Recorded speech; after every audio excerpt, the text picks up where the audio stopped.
Welcome to the first ever Gujarati IT education YouTube channel Mentorize. Here you can start your IT journey in your own language Gujarati. So hello મિત્રો, આ છે episode number 8 અને જો episode number 7 તમે ના જોયો હોય તો એકવાર જરૂરથી ચેક કરજો. જેમાં આપણે શીખવ્યું છે કે મેજર જે 4 ટાઈપના ડેટા ટાઈપ છે જે સી લેંગ્વેજમાં એ કઈ રીતે યુઝ થાય છે અને તેના લાઈવ પ્રેક્ટિકલ એક્ઝામ્પલ્સ. જો તમે એ વિડીયો ના જોયો હોય તો એકવાર જરૂરથી જોજો. એ આગળના જે એપિસોડ આવી રહ્યા છે તેમાં ખૂબ જ ઇમ્પોર્ટન્ટ છે. તો જો તમને એ નહીં આવડે તો આ ઓપરેટર્સ નહીં સમજાશે અને ત્યારબાદ પ્રોગ્રામિંગ પણ નહીં સમજાશે. તો એકવાર એ એપિસોડ જરૂરથી જોજો, લિંક ડિસ્ક્રિપ્શનમાં આપી છે. અને આ છે એપિસોડ નંબર 8, જેમાં આપણે શીખવાના છીએ કે ઓપરેટર્સ એ સી લેંગ્વેજમાં શું હોય છે, તેનો યુઝ શું હોય છે અને તે કઈ રીતે પરફોર્મ કરી શકાય છે, એની બેઝિક નોલેજ. સો વિડીયો સ્ટાર્ટ કરતા પહેલા વિડીયોને લાઈક કરો, ચેનલને સબસ્ક્રાઇબ કરો અને આ વિડીયોને તમારા બાકી બધા મિત્રો સુધી શેર કરો. તો ચાલો વિડીયો સ્ટાર્ટ કરીએ.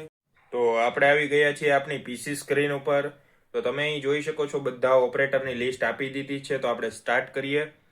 ફર્સ્ટ છે એરિથમેટિક ઓપરેટર, એટલે કે ગાણિતિક ઓપરેટર, જેમાં સરવાળો, બાદબાકી, ગુણાકાર, ભાગાકાર અને શેષ મળી શકે છે. ઓકે.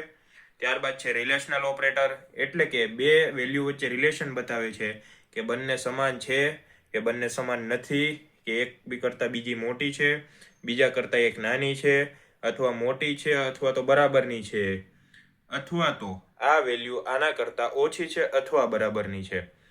તો અહીં જોઈ લ્યો તમે, ઇક્વલ્સ ટુ એટલે કે બંને વેલ્યુ બરાબર છે, નોટ ઇક્વલ એટલે કે બંને વેલ્યુ બરાબર નથી. ત્યારબાદ છે ગ્રેટર ધેન, એટલે કે આ વેલ્યુ કરતાં બીજી વેલ્યુ નાની છે, એટલે કે ગ્રેટર ધેન ફર્સ્ટ વેલ્યુ મોટી છે. બીજું છે લેસ ધેન, તો ફર્સ્ટ વેલ્યુ સેકન્ડ વેલ્યુ કરતાં નાની છે, એટલે કે પહેલી વેલ્યુ બીજી વેલ્યુ કરતાં નાની છે. પછી છે ગ્રેટર ધેન ઇક્વલ, કે આના કરતાં મોટી પણ હોઈ શકે અથવા આના બરાબર પણ હોઈ શકે. અને લાસ્ટમાં છે લેસ ધેન ઇક્વલ, કે આના કરતાં નાની પણ હોઈ શકે અથવા આના સમાન પણ હોઈ શકે. ત્યારબાદ છે લોજિકલ ઓપરેટર, કે એક વસ્તુમાં આપણે લોજિક લગાડીએ કે આ વસ્તુ આપણે બે વેથી પાસ થઈએ તો જ આપણું કામ થશે. જેમ કે સીએની ઇન્ટરમીડિયેટ એક્ઝામ હોય, એમાં 2 ગ્રુપ હોય, તો એક જ ગ્રુપ પાસ કરો તો તમારું ઇન્ટર પૂરું થતું નથી, બંને ગ્રુપ પાસ કરવા પડે છે. તો 2 ગ્રુપ તમે જ્યારે પાસ કરો છો ત્યારે જ તમે ઇન્ટરમીડિયેટ પાસ કરી કહેવાય અથવા નહીં. ત્યારબાદ છે લોજિકલ ઓપરેટર, કે બે વેલ્યુ છે તમારી, કે એકવાર તમે 10 વખત સીએની એક્ઝામ આપી છે અને બીજી બાજુ તમે પાસ થયા છો, તો એક બાજુની વેલ્યુમાં જો તમે પાસ થઈ ગયા તો એ પાસ જ ગણાશો. સીએ બની ગયા પછી કોઈ અટેમ્પ્ટ નહીં જોવે, ખાલી સીએ બન્યા છો એ જોશે. તો એક બાજુ ખાલી પાસ થઈ ગયા તોય બહુ છે, બીજી બાજુની વેલ્યુનું કાંઈ મહત્વ નથી કે કેટલી વાર તમે ટ્રાય કરી. ઓકે. સો ત્યારબાદ છે લોજિકલ નોટ ઓપરેટર, એટલે કે જો તમે પાસ થઈ પણ શકો, ના પણ થઈ શકો. એક્ઝામ દઈને આવ્યા, તમે વિચારો છો કે હું પાસ થઈ જઈશ, પણ કોઈ કારણોસર જો તમે ફેલ થયા તો કન્ડિશનનું અપોઝિટ થઈ ગયું, કે તમે જે વિચાર્યું હતું એનું ઊંધું થયું. અને જો કોઈ પણ ગડબડ ગોટો કરીને આવીએ એક્ઝામમાં અને પાસ થઈ ગયા તો એ તો તમારા ધાર્યા કરતાં ઊંધું જ થઈ ગયું, કે હું ફેલ થવાનું તો પાસ કઈ રીતે થઈ ગયો. તો આ નોટ ઓપરેટર છે જે અપોઝિટ આન્સર બતાવે છે. ત્યારબાદ છે અસાઇનમેન્ટ ઓપરેટર, એટલે કે કોઈ પણ વેલ્યુને તમે અસાઇન કરતા હોય કોઈ વેરિયેબલને તો એ અસાઇનમેન્ટ ઓપરેટર કહી શકાય. જેમ કે તમે ઓફિસમાં કામ કરો છો, તમારો રોલ છે રિસેપ્શનિસ્ટનો, તો તમને શું અસાઇન કરવામાં આવ્યું છે કે ડેટા એન્ટ્રી કરો, વિઝિટરને ગ્રીટ કરો. ઓકે. તો એ તમારું કામ તમને અસાઇન કર્યું છે એમ. તો અહીંયા આપ્યા છે ઇક્વલ્સ ટુ, કે વેલ્યુ તમને ડાયરેક્ટ અસાઇન કરી દીધી, કે ભાઈ તમને ડાયરેક્ટ કહી દીધું કે ખાલી કસ્ટમરને ગ્રીટ કરો. ઓકે. ત્યારબાદ છે પ્લસ ઇક્વલ, કે તમારા કામમાં હજી એક કામ ઉમેરી દે છે લોકો, કે ડેટા એન્ટ્રી કરો ને કસ્ટમરને વિઝિટ કરો ને પછી તમને વેલ્યુ આપે છે. ઓકે. ત્યારબાદ છે માઇનસ ઇક્વલ, એટલે કે તમારા ઉપર કામનું બહુ પ્રેશર છે, તમારા કામમાંથી એક કામ ઓછું કરી દીધું ને પછી તમને વેલ્યુ આપી દીધી, કે પછી તમને કામ સોંપ્યું, તો એ માઇનસ ઇક્વલ, કે વેલ્યુને પહેલેથી જ કામ ઓછું કરીને પછી તમને આપવામાં આવે. પછી મલ્ટિપ્લિકેશન ઇક્વલ ટુ, એટલે કે તમે 10 વ્યક્તિનું કામ કરી દીધું છે એકલાએ, ભલે ગમે એ રીતે કર્યું હોય, તો જ્યારે સેલેરી આપવાની આવે અને બોસ જ્યારે એચઆરને કહે કે ભાઈ આની સેલેરી 10 જણા પ્રમાણે આપી દો, કેમ કે એને એકે જેટલું કામ કર્યું છે, તો પહેલા HR તેની સેલેરી મંથલી કાઉન્ટ કરશે, ત્યારબાદ એને મલ્ટીપ્લાય બાય 10 કરશે અને પછી એને સેલેરી આપશે. ત્યારબાદ છે ડિવાઈડ ઇક્વલ, એટલે કે આજે ઓફિસનો છેલ્લો દિવસ હોય, બોસ કહે કે ભાઈ આજે આ બધું કામ પૂરું થઈ જવું જોઈએ અને તમે 10 જ વ્યક્તિ છો અને કામ છે કેટલું, તો 100 વ્યક્તિનું કામ છે, તમારે એક દિવસમાં પૂરું કરવું છે. કઈ રીતે કરશો, તો 10 વ્યક્તિમાં 10 અલગ અલગ જાતના કામ ડિવાઈડ કરી દો, તો તમને ઇઝીલી તમે બધા કામ પતાવી શકો છો. પહેલા ડિવાઈડ કરી દીધા કામને, પછી વેલ્યુ સોંપી દીધી કે ભાઈ તારે આ કામ તારે કરવાના છે 10 કામ, આ 10 કામ પહેલો માણસ કરશે, આ 10 કામ બીજો માણસ કરશે. તો કામ ડિવાઈડ કરીને પછી આપવામાં આવ્યા, એટલે કે પહેલા ડિવાઈડ થયું પછી વેલ્યુ અપાઈ. ઓકે, લાસ્ટમાં છે મોડ્યુલો ઓપરેટર, કે જેમ રિઝલ્ટ આવતું હોય તો રિઝલ્ટ પહેલા સ્કૂલે બને પછી તમને આપે. તો આમાં 0 અને 1 મળી શકે છે, જેમાં પાસ કે ફેલ થઈ શકો છો. ઓકે, ત્યારબાદ છે ઇન્ક્રીમેન્ટ અને ડિક્રીમેન્ટ ઓપરેટર્સ. તો અહીં ઇન્ક્રીમેન્ટ એટલે કે વધારો, ડિક્રીમેન્ટ એટલે કે ઘટાડો. ઓકે, ત્યારબાદ છે કન્ડિશનર ઓપરેટર એટલે કે ટર્નરી ઓપરેટર, જેમાં તમે જોઈ શકો છો કે અહીં ક્વેશ્ચન માર્ક આપ્યું છે. એ કન્ડિશન માટે વપરાય છે. જ્યારે આપણે આગળ કંટ્રોલ સ્ટેટમેન્ટ ભણશું ત્યારે હું તમને ડિટેલમાં સમજાવીશ, પણ અત્યારે એટલું સમજી લ્યો કે આ ક્વેશ્ચન માર્ક છે, બે કન્ડિશન દર્શાવે છે. જેમ કે કન્ડિશન પહેલી છે કે આજે સ્કૂલે રજા હશે, બીજી કન્ડિશન છે સ્કૂલે રજા નહીં હોય. જો પહેલી કન્ડિશન સાચી પડે તો આ જે બે ટપકા છે જેને આપણે કોલન કહીએ છીએ, તો તેની પહેલી બાજુ લખશો તમે, જો આજે સ્કૂલે રજા હોય તો સ્લીપ એટલે કે સૂઈ જાઓ, અને બીજી બાજુ જો સ્કૂલે રજા ના હોય તો જાગી જાઓ એટલે કે વેકઅપ. જો સ્કૂલે રજા હશે તો સ્લીપનું ઓપ્શન આવશે, અને જો સ્કૂલે રજા ના હોય તો વેકઅપનું ઓપ્શન આવશે. એટલે કે આ કન્ડિશનની રીતે વપરાય છે. ઓકે, લાસ્ટમાં છે બીટવાઇઝ ઓપરેટર. તો આ ઓપરેટર એટલા બધા ઉપયોગી નથી એટલે આપણે આને સ્કીપ કરશું. તો આપણે હવે ડિટેલમાં બધા ઓપરેટર સમજશું. તો જે નેક્સ્ટ પેજ તરફ જે છે એરિથમેટિક ઓપરેટર એટલે કે ગાણિતિક ઓપરેટર. જો એપિસોડ નંબર 7 ના જોયો હોય તો જોઈ લેજો એકવાર. તેમાં કઈ રીતે તમારે પ્રોગ્રામ પરફોર્મ કરવાનો છે એ મેં શીખવ્યું છે. તો જો એ ના જોયો તો જોઈ લેજો, કેમ કે આ તમને નહીં સમજાય જો એ એપિસોડ ના જોયો હોય તો. અને આગળ જે પ્રોગ્રામિંગના એપિસોડ આવશે તેમાં પણ એ ખૂબ જ ઉપયોગી છે, તો એકવાર એ જરૂરથી વિઝિટ કરો. લિંક મેં ડિસ્ક્રિપ્શનમાં આપી છે. તો સ્ટાર્ટ કરીએ. પહેલું છે એડિશન એટલે કે પ્લસ કરવાનું કોઈ પણ વેલ્યુને. જેમ તમે જોઈ શકો છો કે ઇન્ટીજર એ છે એની વેલ્યુ 5 હતી, તો તેમાં એમાં 3 પ્લસ કર્યા અને હવે એની વેલ્યુ છે 8, તો એ પ્લસ કરી શકાય વેલ્યુ.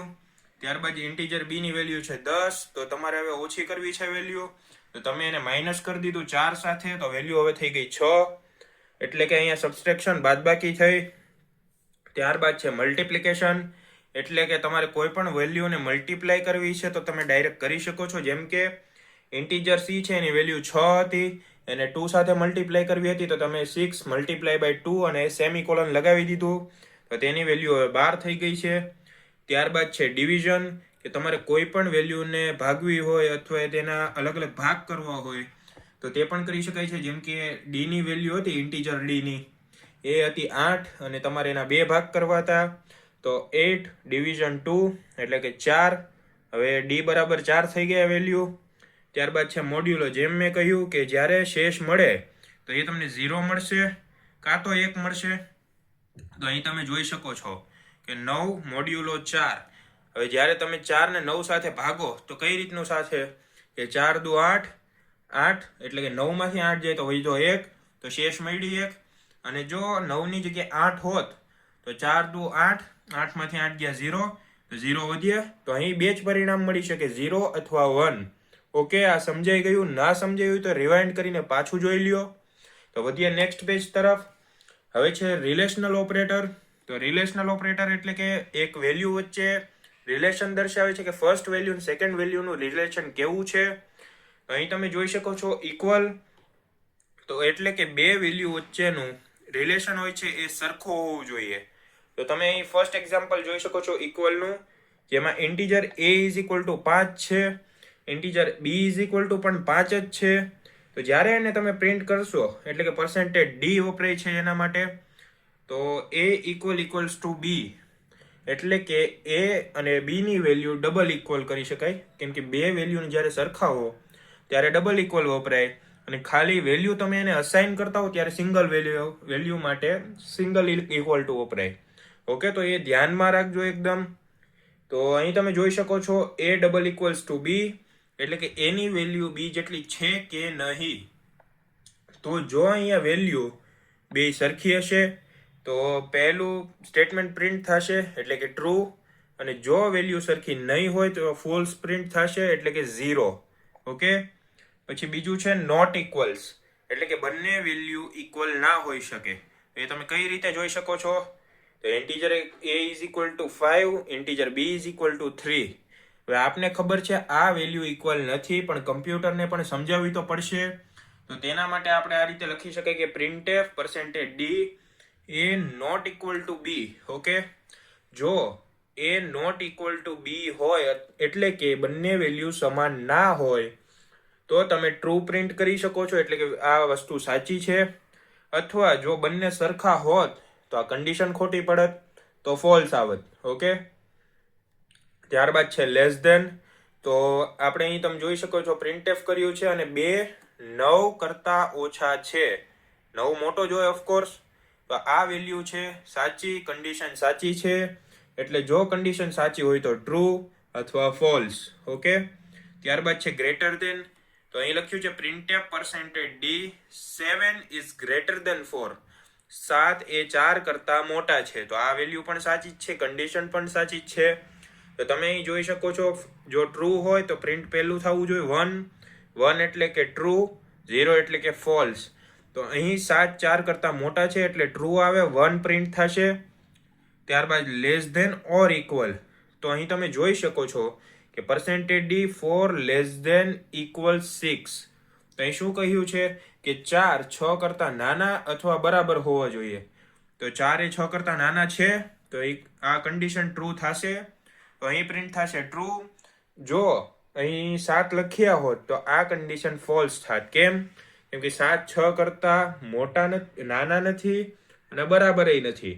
ઓકે, લાસ્ટમાં છે ગ્રેટર ધેન ઓર ઇક્વલ. સો અહીં એવું કહેવામાં એમ આવ્યું છે કે 5 એના કરતા બીજા 5 છે એ મોટા છે કે ઇક્વલ છે. અહીં તમે જોઈ શકો છો મોટા તો નથી પણ ઇક્વલ છે, તો કન્ડિશન ટ્રુ થશે. ઓકે, તો આ સમજાઈ ગયું? ના સમજાયું તો રિવાઇન્ડ કરીને જોઈ લો. ત્યારબાદ છે લોજિકલ ઓપરેટર.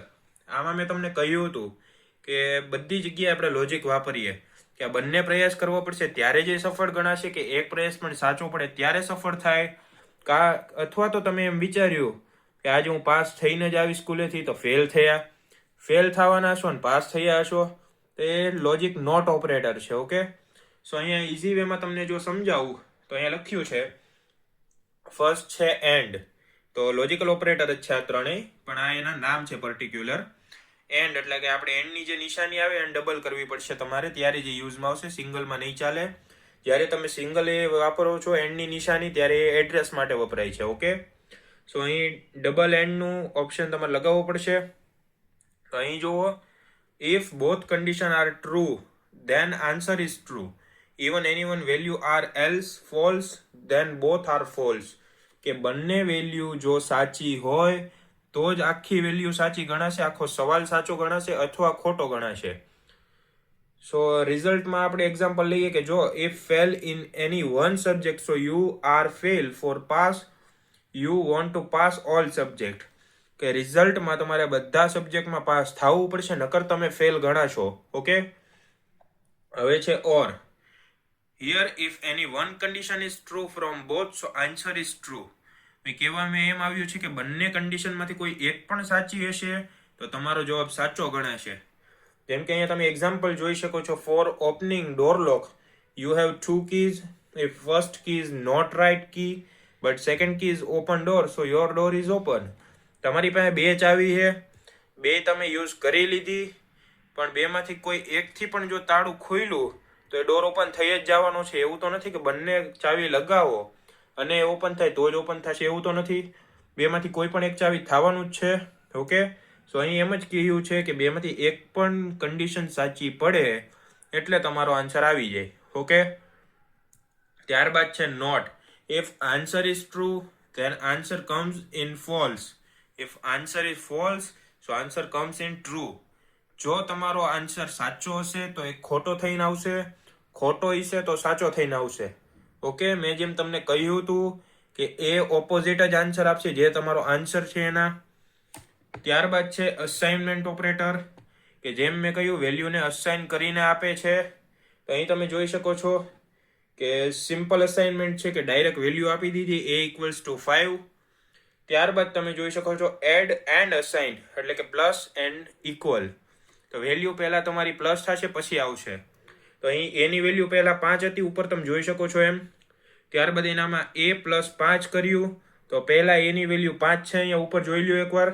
હવે a પ્લસ 5, તો પ્લસ કોની સાથે કર્યું? a સાથે કર્યું. તો એની વેલ્યુ ઓલરેડી 5 હતી જ, એને 5 સાથે પ્લસ કરીને આપ્યું, એટલે 5 ને 5 10. તો લાસ્ટમાં 10 વેલ્યુ આવી ગઈ. ત્યારબાદ છે સબસ્ટ્રેક્ટ એન્ડ અસાઇન, એટલે કે પહેલા માઇનસ કરો પછી વેલ્યુ આપો. તો અહીં એની વેલ્યુ 5 છે, સૌથી ઉપર તમે જોઈ શકો છો પહેલા જ અસાઇન થઈ ગઈ છે. હવે એની વેલ્યુ 5 છે અને તમે એને a માંથી જ માઇનસ કરો છો 5. તો એની વેલ્યુ 5 હતી ને એમાંથી 5 માઇનસ કર્યા એટલે કે 0. તો હવે 5 જે વેલ્યુ હતી એ થઈ ગઈ 0, તો એની વેલ્યુ હવે 0 થઈ ગઈ. પછી છે મલ્ટીપ્લાઇડ એન્ડ અસાઇન, એટલે કે a ઇક્વલ્સ ટુ 5 જે ઉપર તમે જોયું એને 5 ની વેલ્યુ મળી છે. તો હવે તમે અહીંયા જોઈ શકો છો a ઇક્વલ્સ ટુ 5, તો ઇન્ટુ 5 થયા. તો ઉપર વેલ્યુ છે 5, તો 5 ઇન્ટુ 5 25. તો અહીંયા ડાયરેક્ટ વેલ્યુ મળી ગઈ 25. હવે લાસ્ટમાં છે ડિવાઈડ એન્ડ અસાઇન. સો અહીં a ની વેલ્યુ છે 5 જે ઉપર હતી એ, અને તેને તમે 5 વડે ભાગશો તો જ્યારે ભાગાકાર થશે તો એની વેલ્યુ આવશે 1, કેમ કે 5 એકા 5, તો એની વેલ્યુ થઈ 1. ઓકે, તો હવે વધીએ નેક્સ્ટ પેજ તરફ. તો આ તેના અમુક એક્ઝામ્પલ છે. તો તમે જોઈ શકો છો કે સિમ્પલ અસાઇનમેન્ટ કઈ રીતનું હોય કે તમે ઇન્ટીજર a લઈ લીધો પણ વેલ્યુ હજી નહોતી આપી, તો હવે તમે વેલ્યુ આપો છો a ઇક્વલ્સ ટુ 5. ઓકે, ત્યારબાદ તમે એડ એન્ડ અસાઇન કરવાનું છે. તો integer a is equal to 5 આપી દીધી તમે વેલ્યુ, પણ હજી તમારે વધારવી છે વેલ્યુને. તો તમે શું કરશો કે a પ્લસ 5, તો એની વેલ્યુ ઉપર 5 હતી. હવે તમે 5 પ્લસ 5 એટલે કે 10, અને હવે ઇક્વલ કરશો એટલે 10 મળશે એને. ત્યારબાદ subtract and assign. So integer a છે 5 છે, તો એ 5 ની વેલ્યુ હવે અહીંયા આવશે. a ઇઝ ઇક્વલ ટુ 5 હતા જ ઉપર, તો 5 માઇનસ 5 ઇઝ ઇક્વલ ટુ 0, અને પછી વેલ્યુ થશે અસાઇન, એટલે કે a is equal to 0. Okay, પછી છે મલ્ટીપ્લાય એન્ડ અસાઇન. તો અહીં એની વેલ્યુ છે 5, એ જ વેલ્યુ તમે નીચે લીધી, 5 ઇન્ટુ 5 એટલે કે 25, અને પછી વેલ્યુને ઇક્વલ કરી એટલે કે a is equal to 25. Okay, ત્યારબાદ છે divide and assign. So integer a is equal to 5 અને 5 ડિવાઈડ બાય 5 એટલે કે 1 ઇક્વલ્સ કરીને વેલ્યુ આપી દીધી, એટલે a ઇક્વલ્સ ટુ 1. ઓકે, નો સમજાયું તો વિડીયો રિવાઇન્ડ કરીને ફરીથી જોજો, અટવાતા નહીં. આ છે ઇન્ક્રીમેન્ટ અને ડિક્રીમેન્ટ ઓપરેટર. જેમ મેં તમને કહ્યું કે ઇન્ક્રીમેન્ટ એટલે કે વધારો, ડિક્રીમેન્ટ એટલે કે ઘટાડો. જો તમને શોર્ટમાં સમજાવું તો તમે જોબ કરતા હશો અથવા ભણતા હશો, તો જે જોબ કરતા છે એને થોડુંક વધારે રિલેટેબલ હશે. પણ હું તમને એક્ઝામ્પલ આપું કે એક એમ્પ્લોય ઓફિસમાં બહુ સારું કામ કરે છે અને બોસે તેને ઇન્ક્રીમેન્ટ આપ્યું 10,000નું. તો તેની સેલરી 50,000 હતી, તો એ હવે 60,000 થઈ ગઈ. અને બીજો એક એમ્પ્લોય છે કે જે કામ કરતો નથી, આળસ કરે છે કંપનીને, એના લીધે કોઈ પ્રોફિટ નથી. તો બોસને ગમે ત્યારે એ વ્યક્તિની જરૂર પડે એટલે એને કાઢશે નહીં, પણ એની સેલેરીમાં ડિક્રીમેન્ટ કરશે. એટલે કે જો તેની સેલરી 25,000 છે તો એને 24,000 કાં તો 23,000 કરશે. તો 1-2,000નો ડિક્રીમેન્ટ કર્યો એમ. તો અહીં પ્રીફિક્સ ને પોસ્ટફિક્સ બે ટાઈપની ઇન્ક્રીમેન્ટ ડિક્રીમેન્ટ હોય છે. પ્રીફિક્સ એટલે કે પહેલા ઇન્ક્રીમેન્ટ કરીને પછી જ તમને સેલેરી આપશે, અથવા કે પહેલા સેલેરી આપી દેશે પછી એમાં ઇન્ક્રીમેન્ટ કરે તો એને પોસ્ટ ઇન્ક્રીમેન્ટ કહેવાય. જેમ કે આ છે પ્રીફિક્સ, તો વેલ્યુને તમને પહેલા જ વધારીને આપશે, અને આ છે પોસ્ટ ફિક્સ, તો વેલ્યુ આપ્યા પછી વધારશે. તો એમાં જ ડિક્રીમેન્ટમાં છે કે વેલ્યુ પહેલા ઘટાડીને તમને આપી દેશે, અથવા આપ્યા પછી જો ઘટાડે તો એ પોસ્ટ ડિક્રીમેન્ટ. ઓકે, તો આ છે conditional ternary operator in C. જેમ મેં કહ્યું કે ઇફ એલ્સ ની જેમ વપરાશે. પહેલી કન્ડિશન ટ્રુ હોય તો બીજી કન્ડિશન હોય એ ફોલ્સ જ હોઈ શકે. તો પહેલી કન્ડિશન ટ્રુ હોય તો પહેલું સ્ટેટમેન્ટ પ્રિન્ટ થાય, બીજી કન્ડિશન સાચી હોય તો બીજું સ્ટેટમેન્ટ પ્રિન્ટ થાય. ઓકે, સો હવે આપણો આ વિડીયો પૂરો થઈ ગયો છે, એપિસોડ એન્ડ થઈ ગયો છે. તો મળીએ નેક્સ્ટ એપિસોડમાં. એ પહેલા વિડીયોને લાઈક કરો, ચેનલને સબસ્ક્રાઇબ કરો અને આ વિડીયો તમારા બાકી બધા મિત્રોને શેર કરો. તો મળીએ નેક્સ્ટ એપિસોડમાં.